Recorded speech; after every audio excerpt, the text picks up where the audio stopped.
이렇게 하나님 앞에 찬송 드리면서 나아가겠습니다. 나 무엇과도 주님을 함께 찬송 드립니다.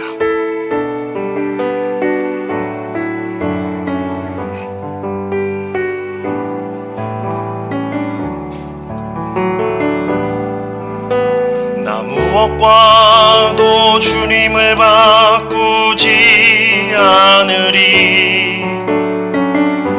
다른 어떤 은혜 구하지 않으리. 오직 주님만이 내 삶의 도움이시니 주의 얼굴 보기 원하. 우리 한 번 더 찬양하겠습니다. 나 무엇과도 주님을 바꾸지 않으리. 다른 어떤 은혜 구하지 않으리. 오직 주님만이 내 삶의 도움이시니 주의 얼굴 보기 원합니다. 주님 사랑해요.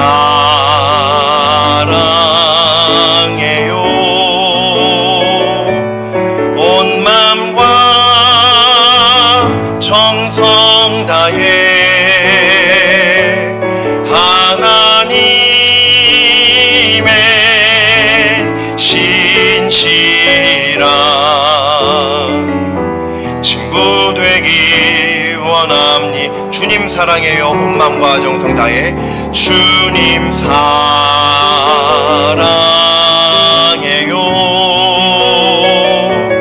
온 맘과 정성 다해 하나님의 신실한 친구 되기 원합니다.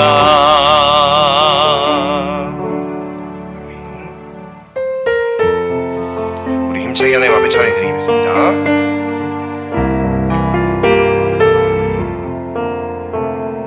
죄악된 세상을 방황하다가 전국과 지역도 나는 몰랐네. 고집대로 영죽을 험한 세상이 왜 그리 더러운지 이제야 아네. 불속에라도 들어가서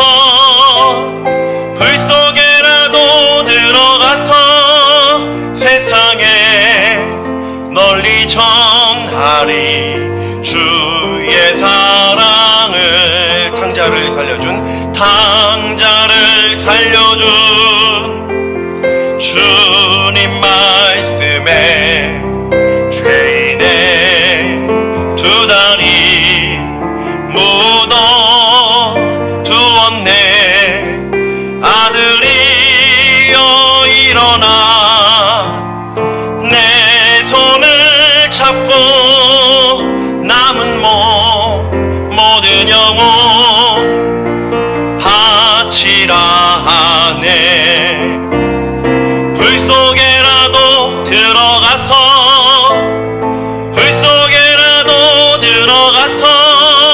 세상에 널리 전하리. 주의 사랑을 골고다 언덕길 오르신 예수 추수할 일꾼들 찾아 부르네. 거친 바다 험한 산 비가 맺혀도 십자가 내가 지고 끝내 이 길이. 불 속에라도 들어가서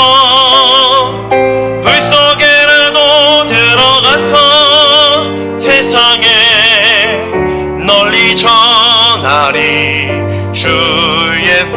속에라도 들어가서 불 속에라도 들어가서 불속 가서 세상에 널리 전하리 주의 사랑을.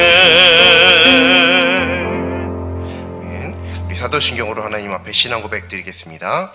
나는 전능하신 아버지 하나님 천지의 창조주를 믿습니다. 나는 그의 유일하신 아들 우리 주 예수 그리스도를 믿습니다. 그는 성령으로 잉태되어 동정녀 마리아에게서 나시고 본디오 빌라도에게 고난을 받아 십자가에 못 박혀 죽으시고 장사된 지 사흘 만에 죽은 자 가운데서 다시 살아나셨으며 하늘에 오르시어 전능하신 아버지 하나님 우편에 앉아 계시다가 거기로부터 살아있는 자와 죽은 자를 심판하러 오십니다. 나는 성령을 믿으며 거룩한 공교회와 성도의 교제와 죄를 용서받는 것과 몸의 부활과 영생을 믿습니다. 아멘. 찬송가 197장 함께 찬송드립니다. 은혜가 풍성한 하나님을 믿는 자 한 사람 한 사람 어제도 오늘도 언제든지 편찮고 보호해 주시네. 주여 성령의 은사들을 오늘도 내리어 주소서. 성령의 뜨거운 불길로서 오늘도 충만케 하소서. 정욕과 죄악에 물든 맘을 성령의 물길로 태우사 정결케 하소서. 태우소서. 깨끗게 하여 주옵소서. 주여 성령의 은사들을 오늘도 내리어 주소서. 성령의 뜨거운 불길로서 오늘도 충만케 하소서. 희생의 제물로 돌아가신 어린 양 우리 주 예수여 구속의 은혜를 내리시사 오늘도 구원해 주소서. 주여 성령의 은사들을 오늘도 내리어 주소서. 성령의 뜨거운 불길로서 오늘도 충만케 하소서. 주님의 깊으신 은혜만을 세상에 널리 전하리니 하늘의 능력과 권세로서 오늘도 입혀주옵소서. 주여 성령의 은사들을 오늘도 내리어 주소서. 성령의 뜨거운 불길로서 오늘도 충만케 하소서.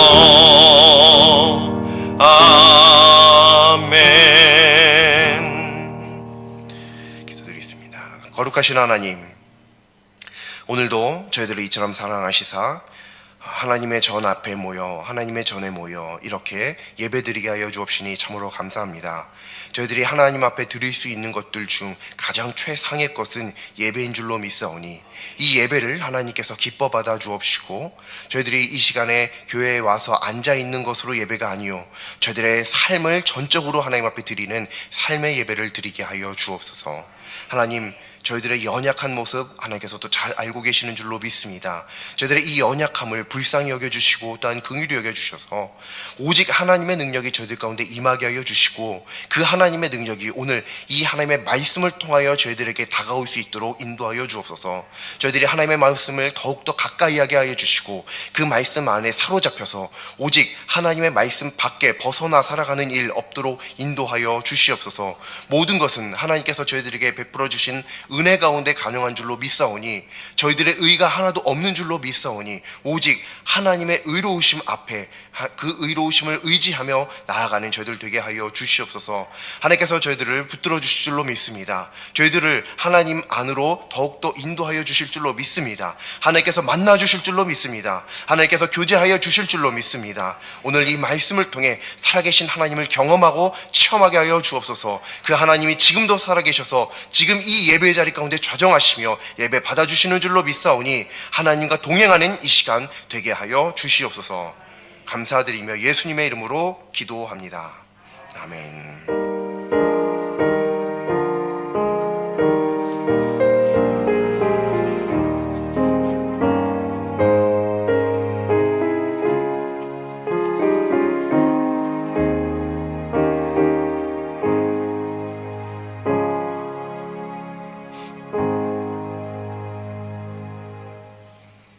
오늘 하나님 말씀 함께 보시겠습니다. 오늘 하나님 말씀은 구약성경 출애굽기 16장 4절 말씀입니다.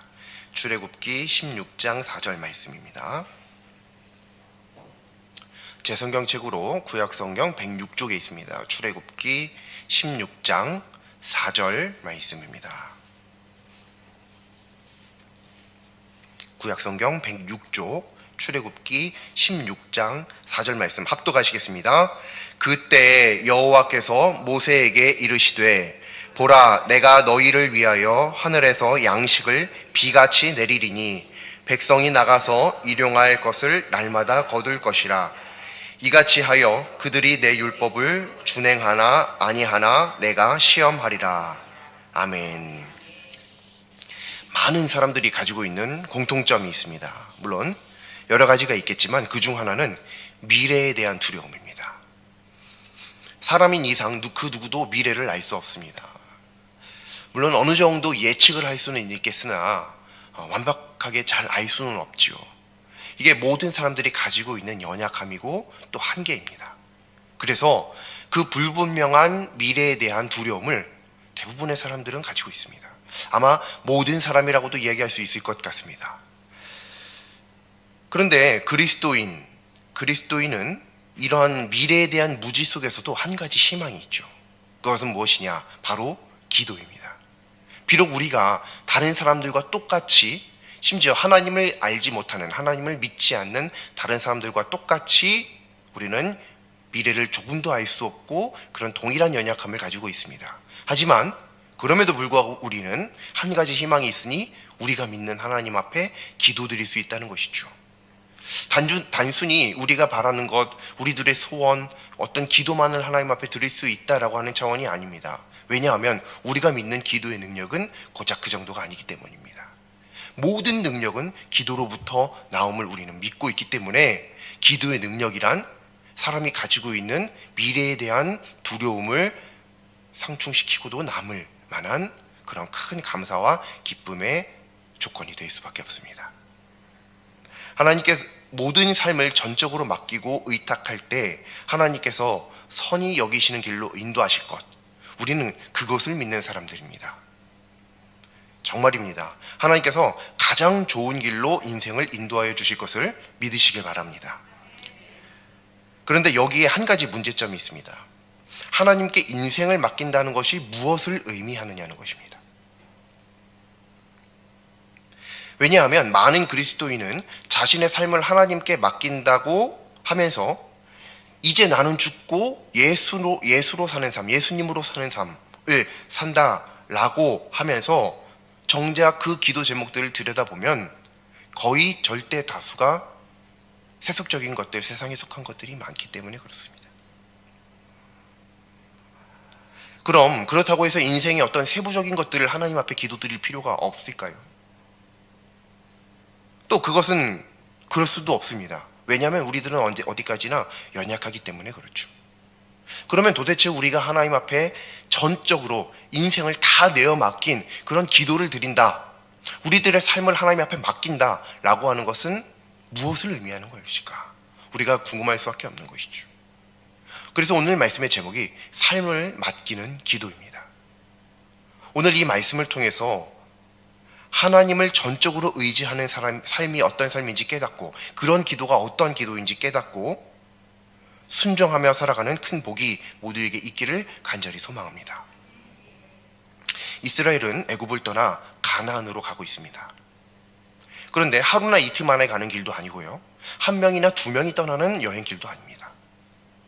우리가 잘 알고 있듯이 굉장히 오랜 40년 동안의 광야 생활을 했었고, 또 장정만 60만 명이라고 하는 거대한 인구가 이동을 했으며, 또 좋은 날씨 그리고 가기에 평탄한 길을 간 것도 아니고 광야길을 걸어가야만 했습니다. 이런 상황 속에서 당연히 여러 가지 상황들이 악조건이니만큼 여러 가지 준비 작업들이 필요하겠죠. 여러 가지 필요한 어떤 상황과 조건들이 있었을 것입니다. 그중 식량 문제는 굉장히 중요한 문제입니다. 이거는 사람의 생명과 직결되기 때문에 당연히 그럴 수밖에 없죠.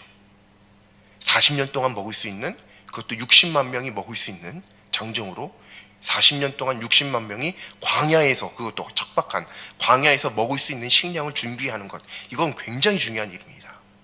떼죽음 당할 수 있는 일이기 때문에 그렇죠.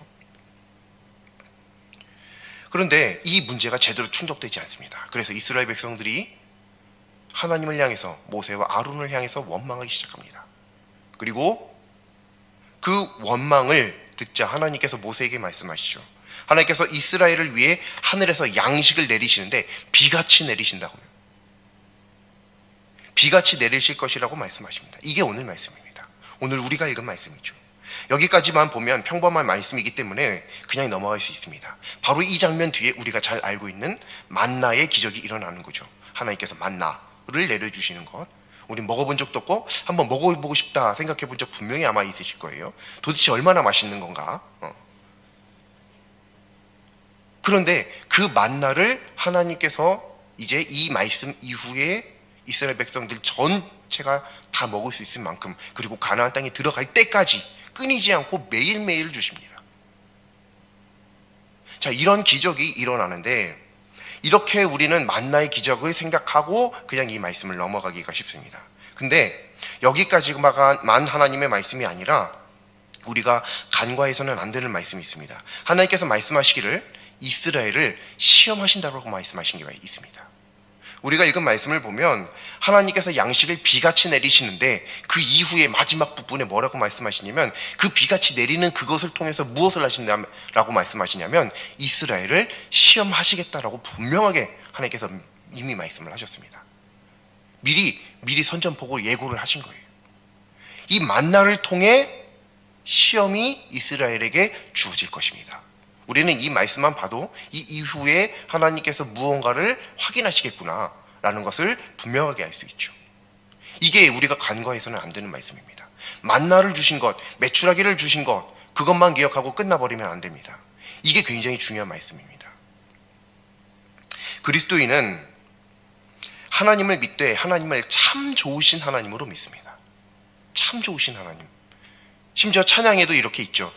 좋으신 하나님, 좋으신 하나님, 참 좋으신 나의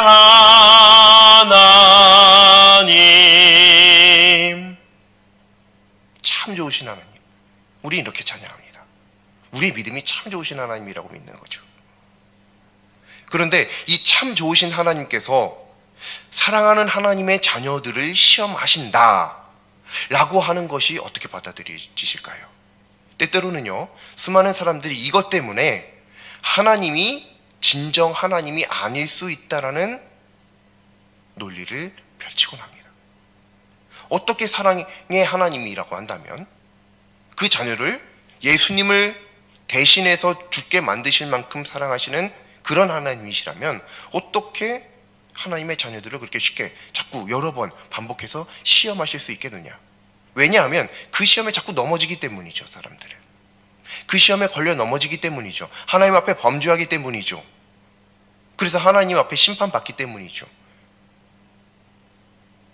그렇기 때문에 애초에 그러한 것들을 행하시는 하나님이 잘못된 것 아니냐. 왜냐하면 하나님은 전지전능한 창조주이시니까. 그렇다면 연약함을 알고 있는 하나님께서 그런 시험을 주시는 것은 마땅하지 않다라고 말할 수 있다는 것이죠. 어떻게 보면 굉장히 똑똑하고 논리적인 논리일 수 있습니다. 하지만 이것만큼 무식한 말도 찾아보기 힘듭니다. 하나님에 대해서 오해를 해도 굉장히 크게 오해한 것이죠. 하나님은 시험하는 하나님이십니다. 시험하시는 하나님이십니다. 하지만 하나님의 시험은 심판하시고 또 처벌하시기 위한 목적의 시험이 절대로 아닙니다. 하나님의 시험은 절대로 복을 주시기 위한 시험입니다. 절대로 복을 주시기 위한 시험입니다. 안 믿길 수 있지만 그래도 꼭 믿으실 수 있길 바랍니다. 그럼 하나님의 모든 시험이 복을 주시기 위한 목적이라는 것을 한번 증명해 보겠습니다. 자, 이스라엘이 식량이 부족해서 하나님 앞에 원망할 정도로 지금 배고픈 상태입니다. 이 배고픈 상태이다라고 한다면요, 이제 이들에게 필요한 것은 무엇보다도 먹을 것입니다. 먹을 것, 식량이 필요합니다.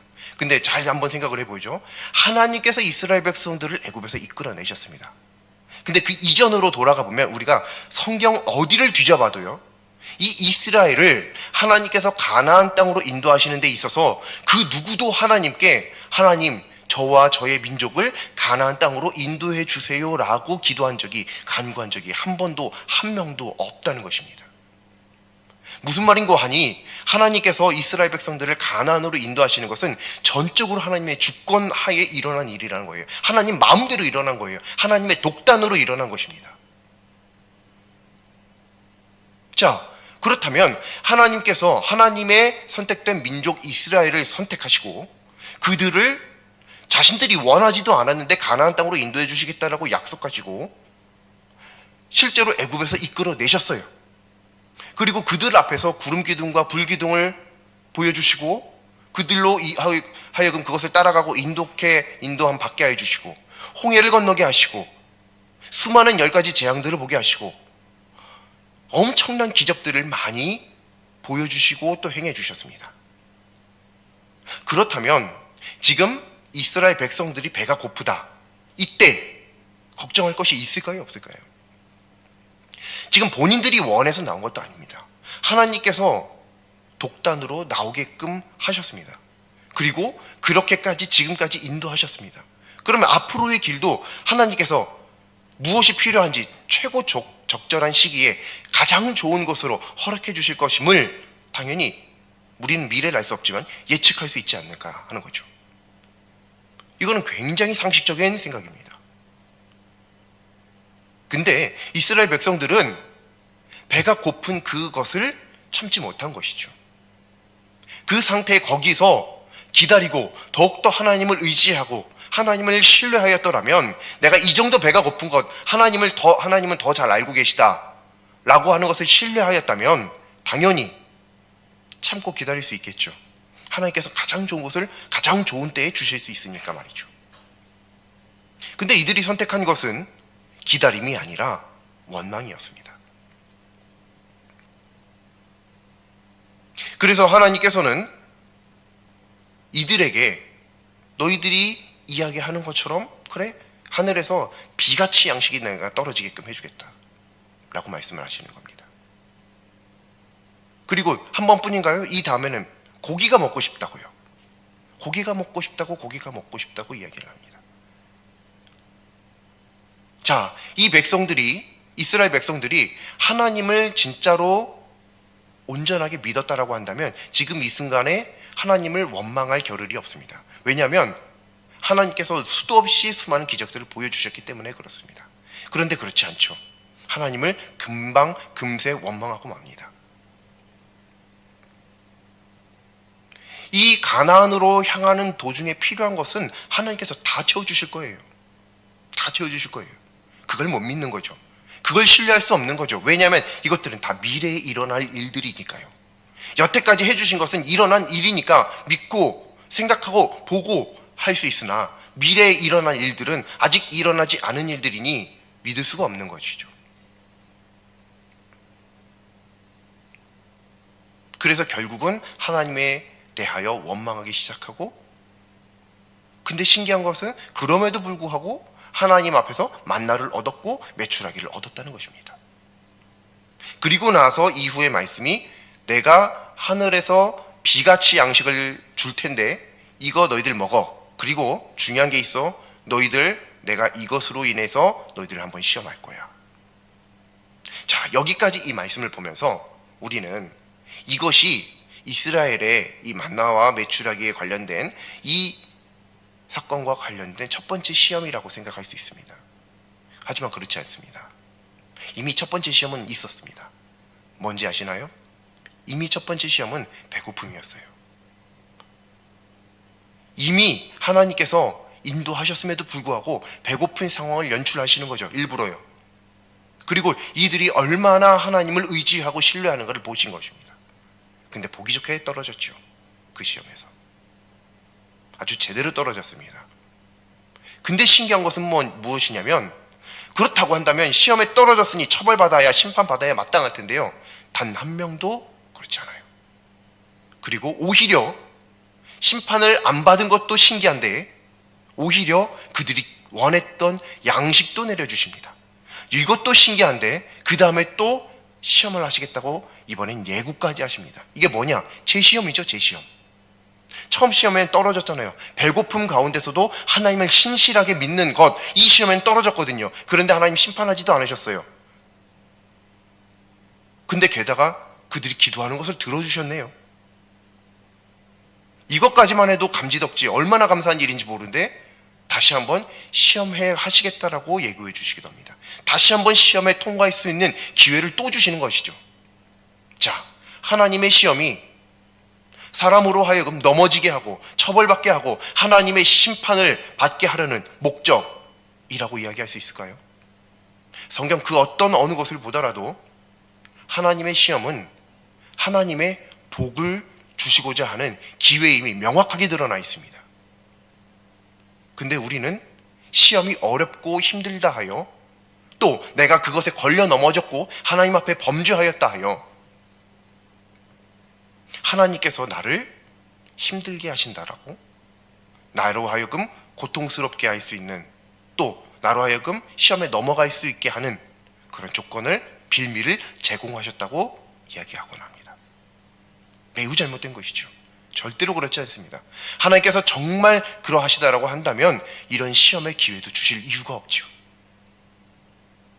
자, 중요한 것은 이제 보시면 하나님께서 두 번째 시험을 이제 허락해 주시는데, 이제 너희들에게 앞으로 이 만나, 이 양식과 관련되어서 시험이 있을 것이다 라고 예고를 하십니다. 왜냐하면 원래대로라고 한다면 이 시험이 없었어야 될 시험입니다. 첫 번째 시험, 즉 배고픈 가운데서도 하나님을 원망하지 않고 하나님을 그대로 신실하게 의지하고 믿었다라고 한다면 이 두 번째 시험 지금 없었을 거거든요. 그래서 이 두 번째 시험을 지금 매우 중요하게 바라봐야 되는 거예요. 하나님께서 말씀하신 너희들에게 양식을 비같이 내릴 건데, 근데 이것으로 인해 너희들에게 시험이 있을 거야 라고 하는 이 말씀을 우리가 집중해서 봐야 되는 게, 이게 원래는 없었을 시험이기 때문에 그런 겁니다. 첫 번째 시험에 통과했었으면 하나님을 원망하지 않은 상태에서 배고픔을 하나님께서 더 잘 알고 계시니 그들에게 더욱더 풍성한 것들을 채우시고 그들은 배부를 수 있었을 것이고 그것으로 인한 시험도 당연히 발생하지 않았을 것이죠. 하지만 그들이 그 시험에서 보기 좋게 떨어진 만큼 비록 하나님께서 그것들을 허락해 주셨지만 그럼에도 시험에 처할 수 있는 기회가 같이 얻어지게 되는 것입니다. 자, 매우 많은 그리스도인은 이 기도라고 하는 것에 대해서 오해를 하고 있습니다. 마치 이 기도를 우리나라 옛 어떤 전래동화나 이런 데 나오는 도깨비 방망이쯤으로 생각을 하고 있다는 것입니다.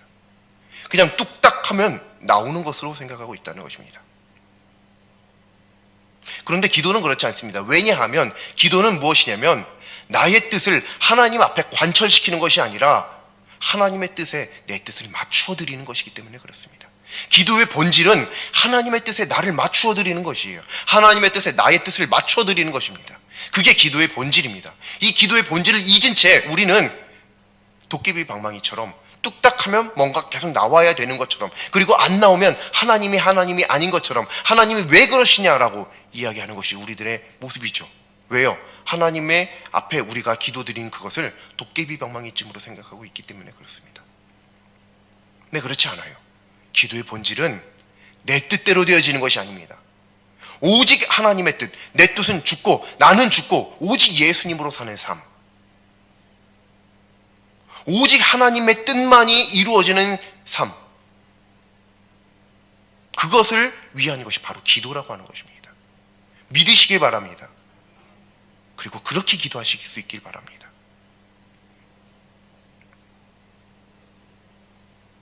어떤 그리스도인들은 기도드린답시고 하나님 앞에 자꾸 뭐 주세요, 자꾸 뭐 내놓으라고 하는 거죠.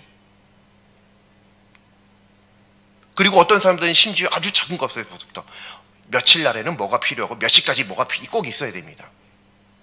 예를 들어 배우자를 위한 기도다 그러면 눈은 저보다 2배 이상 커야 되고 쌍꺼풀은 꼭 있었으면 좋겠으며 보조개는 하나쯤 들어갔으면 좋겠고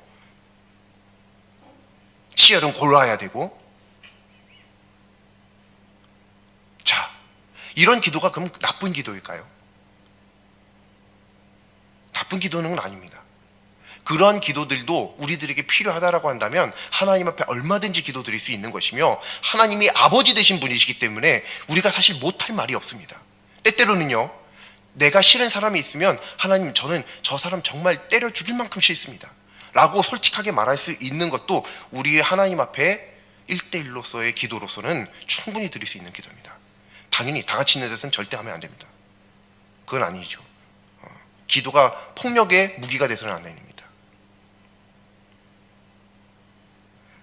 사람은 미래를 알 수 없는 연약한 존재이기에 그런 기도를 드린다라고 해서, 세부적이고 구체적인 기도를 드린다고 해서 꼭 나쁘다고 얘기할 수는 없습니다. 당연히 이 삶의 중요한 것들을 하나님께 아뢰어야만 합니다. 때로는 아주 구체적으로 우리의 소망을 하나님 앞에 아뢰 수도 있어야 될 때가 있기도 합니다. 하지만 동시에 한 가지도 함께 기억해야 함을 잊어서는 안 됩니다. 그것은 자신의 삶에 그대로 이루어지면서 원래는 없어도 되었을 시험도 함께 받을 수 있다라고 하는 이 사실, 이것도 우리가 함께 기억해야 된다라고 하는 것이죠. 그렇게 기도를 드릴 때 말이죠. 마치 오늘 말씀에서 이스라엘과 정확하게 일치하는 것과 같이 말입니다.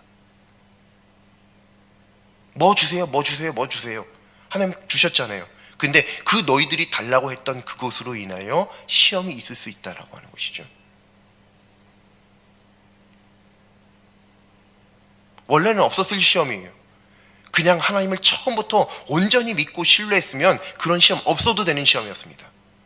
하나님 앞에 뭐 주세요라고 기도할 필요도 없었습니다. 하나님께서 알아서 채워주실 것이었기 때문에 문제 없었습니다. 그런데 그것을 위하여 원망하고 기도하고 결국 원하던 바를 얻었지만 그 얻은 것으로 인한 시험의 기회가 한 번 더 생기게 되는 거죠. 예컨대 자신이 생각하기를 무엇이 꼭 필요하다고 해서 하나님 앞에 기도드리지만 실제로 하나님께서 굳이 그것을 필요 없다라고 생각하실 수도 있다는 것입니다. 그런데 하나님의 크신 계획에 아무런 영향이 없다면 그 바람 얼마든지 들어주실 수도 있으시죠. 하지만 오히려 그로 인해서 원래는 없었을 하나님의 시험 앞에 놓일 수도 있게 된다는 사실을 우리는 이 말씀을 통해서 분명히 발견할 수 있어야 하는 것입니다. 그렇다면 오히려 그런 기도는 드리지 아니함만 못하는 것이죠. 그래서 기도가 자신의 뜻을 하나님 앞에 관철시키는 것이 아니라 하나님의 뜻에 나의 뜻을 맞춰드리는 것이 기도라고 하는 것입니다. 그렇게 되면 어떤 시험과 어떤 고난과 어떤 역경과 상황과 조건들이 아무런 관련이 없다라고 하는 것이죠. 하나님께서 알아서 풍성히 내려주신다는 것입니다. 이제 매우 잘 아는 한 말씀을 되새겨 보겠습니다. 하나님께서 먼저 그 나라와 그의 의를 구하라고 말씀하시죠. 이 말씀 굉장히 어려운 말씀이고요. 굉장히 많은 신학자들도 이 말씀이 도대체 어떤 것을 의미하는 말씀인가에 대해서 굉장히 분분한 의견들을 내놓고 있습니다. 오늘 이 말씀과 한번 연관지어서 한번 생각해 볼까요? 너희는 먼저 그 나라와 그의 의를 구하라. 근데 우리는 그 나라와 그 의, 하나님의 나라와 하나님의 의 필요 없고 일단 지금 당장 내가 배불리 먹을 수 있는, 내 배를 불릴 수 있는 양식이 필요하거든요. 이 추운 겨울에 따뜻하게 지낼 수 있는 따뜻한 옷이 필요하거든요. 어디든지 마음껏 다닐 수 있는 튼튼한 신발이 필요하거든요. 돈이 필요하거든요. 지식이 필요하거든요. 인기가 필요하거든요. 사랑이 필요하거든요. 그래서 우리는 그 나라와 그의 의를 구하지 못합니다. 그런데 하나님께서 그 나라와 그의 의를 구하래요. 그러면 이렇게 말씀하시면 차라리 우리가 조금 더 좋았을 수도 있어요. 그 나라와 그의 의를 구하고 그 다음에 이 모든 것들을 위해서 또 구해. 그러면 줄게. 이게 과연 좋을까요? 우리가 잘 알고 있는 말씀은 그 뒤가 사실 더 좋은 말씀으로 되어 있습니다. 그 나라와 그의 의를 구하라. 그리하면 이 모든 것을 너희에게 더하시리라. 그 나라와 그의 의를 구하면 이 모든 것은 공짜로 보너스로 얹어서 주신다는 말씀입니다. 이게 사실 더 좋은 거 아닌가요? 이걸 열심히 기도해서 이거 얻고 끝나는 것보다 그 나라와 그의 의를 열심히 구했더니 그 나라와 그의 의가 드러나고 하나님께서 영광 받으시며 내가 원래는 구했어야 할 것들을 구하지 못한 그 시간의 대가, 그 노력들의 대가, 그 눈물들의 대가를 하나님께서 다 이 모든 것을 말이죠. 모든 것입니다. 너가 바라는 것만이 아니라 네가 바라지 않는 것들, 너에게 필요하다라고 생각된 내 판단하에 모든 것들 다 주시겠다라고 말이죠. 이게 하나님의 말씀입니다. 이게 더 좋은 말씀 아닌가요? 누가 봐도 이것이 더 좋은 말씀입니다. 더욱더 복된 말씀입니다. 그 나라와 그의 의를 구하라. 왜요? 그게 진정한 기도이기 때문에 그렇습니다. 그게 내 뜻을 하나님 앞에 관철시키는 것이 아니라 하나님의 뜻에 나를 맞춰드리는 기도이기 때문에 그렇습니다. 그렇게 기도드리면 어떻다고요? 이 모든 것을 다 주신다고요. 그래서 성경에 의한다면요, 실제적으로 성경에 의한다면 나의 아무리 작고 사소한 모든 그리고 중요한 것들까지도 하나님 앞에 굳이 구하지 않아도 된다라고 성경에는 분명히 있습니다. 물론 모든 것들을 구하라고 말씀도 하시긴 하시지만 그 모든 것들이 무엇을 의미하는 거냐? 우리들의 실생활에 필요한 모든 것들이 아니라 하나님의 의, 하나님의 나라를 위하여 기도하라는 의미인 것입니다. 그러니 이걸 쉽게 우리들의 용어로 바꿔 표현을 해보자면 우리가 중보해야 될 기도의 대상은 약간 이게 말이 굉장히 우스운 말이지만 하나님입니다. 하나님을 중보하는 거예요. 우리가 기도로서 하나님을 도우는 겁니다. 그러면 하나님께서 우리들에게 모든 것들을 더하신다라고 하는 말씀이 바로 오늘 말씀이라는 거예요. 신약 성경에 가서야나 이 말씀이 있는 것이 아니라 사실은 구약 성경에 이미 있다라고 하는 것입니다. 출애굽기 말이죠. 이스라엘 백성들의 출애굽 그 초창기 시절에 이미 있었다는 것입니다. 그들의 원래는 굳이 받지 않아도 될 시험을 받는 모습을 통해서 말이죠. 그래서 수많은 이스라엘 백성들이 어떻게 됐나요? 대부분 절대 다수가 결국은 가나안 땅에 못 들어갔잖아요. 수많은 사람들이 그 이후로도 계속적으로 하나님을 원망합니다. 그리고 수많이 죽어나갑니다. 하나님의 그 시험을 통과하지 못하는 것입니다. 원래는 굳이 그 시험을 받지 않아도 될 시험들이었어요. 근데 하나님 앞에 원망하고 하나님 앞에 기도드리는 것들 다 하나님께서 들어주시기도 하셨지만 결국 그러한 일들로 인해서 시험받는 기회가 한번 늘어나고 그것들로 인해서 죽어나가고 통과하지 못하는 사람들이 생겨나고 그러한 결과들이 발생합니다. 우리는 하나님의 이 말씀을 통해서 기억해야 됩니다. 도대체 그리스도인은 그러면 어떻게 기도드려야 하는가? 기도가 무엇인지 알면 이것은 매우 쉽게 알 수 있습니다. 기도는 하나님의 뜻에 자신의 뜻을 맞추는 것입니다. 즉 하나님께서 기도의 소망을 주신다면 반드시 무턱대고 하나님 앞에 그냥 하나님 이거 주세요라고 기도하며 나가는 것이 아니라 하나님께서 주신 이 소망이 하나님 뜻에 합당한 것인지를 먼저 여쭙고 나아가야 한다는 것이죠. 하나님께서 이 기도를 하게끔 허락하시느냐라고 하는 것입니다. 그리스도인에게 기도는 아무 때나 할 수 있기 때문에 가벼이 느껴질 수 있습니다. 하지만 기도는 하나님의 능력이 나타나는 통로입니다. 하나님의 뜻에 합당한 기도는 상황과 환경을 바꿉니다. 사람을 변화시킵니다. 교회가 교회되게 합니다. 세상을 다스립니다. 그렇기에 그리스도인의 기도는 알량한 자신의 배를 불리기 위한 도깨비 방망이가 아니라 전적으로 하나님을 의지하는 기도여야만 하는 것입니다. 전적으로 하나님을 의지하는 기도란, 오늘 말씀의 제목처럼 삶을 맡기는 기도란 하나님의 나라와 하나님의 의를 구하는 기도입니다. 그런데 이 기도는 여기서 끝이 아닙니다. 하나님의 언약이 있습니다. 반드시 이루어진다는 것이죠. 그 나라와 그의 의를 구하라. 그리하면 이 모든 것을 너희에게 더하시리라. 이것은 하나님의 언약입니다.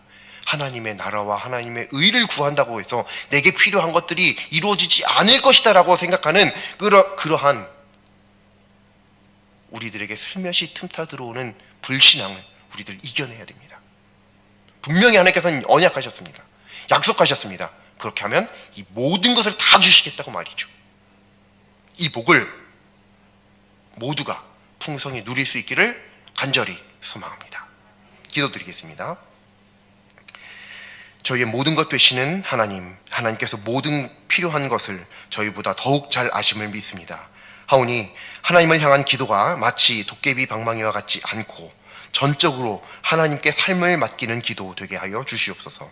이때 이 모든 것을 더하시리라 하는 하나님의 언약을 굳게 믿습니다. 예수님의 이름으로 기도드립니다.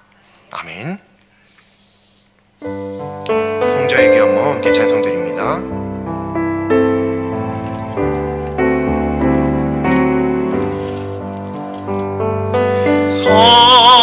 성자의 귀한 몸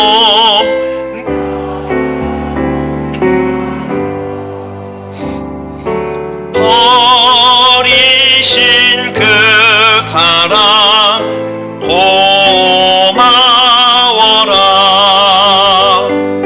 내 머리 숙여서 주님께 비는 말 나무어 주님께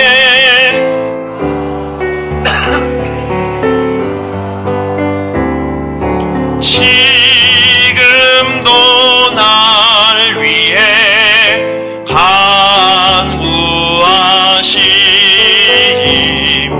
이 옅은 믿음이 아옵나니 주님의 참사랑 고맙고 놀라워 찬송과 기도를 쉬지 않네. 주님의 십자가 나도 지고 신실한 믿음과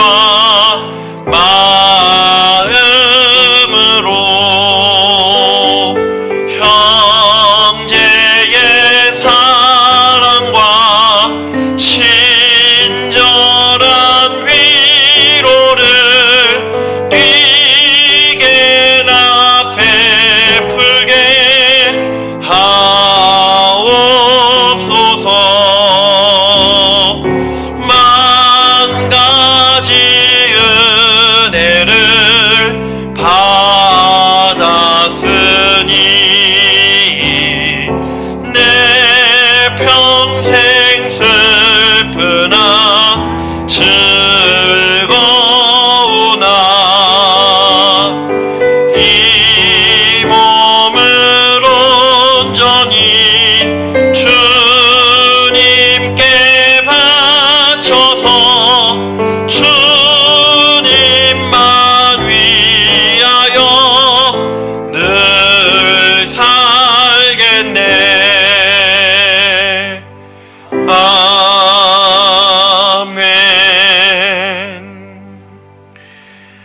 주기도문 하시겠습니다.